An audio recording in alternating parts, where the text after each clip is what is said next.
দেখুন আজকে আমি একটা ঝাল ঝাল মুড়ির মতন তরকারি করবো, খাবো সবাই মিলে।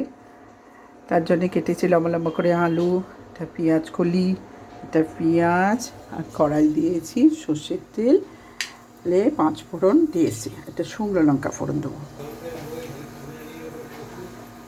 ফোড়নটা হয়ে গেছে, এবার আমি পেঁয়াজ দিয়েছি।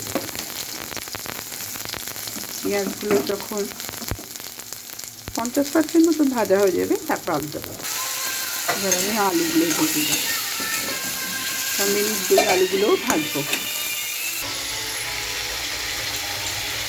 এবার পেঁয়াজ কলিগুলো দিয়ে দিলাম। এবার একটা টমেটো ছোটো ছোটো করে কেটে দিয়েছি।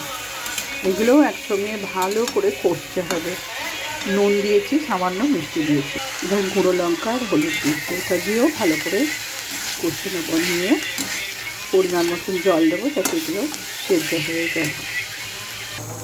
হয়ে গেল আলু পেঁয়াজ কলির ঝাল ঝাল একটি তরকারি।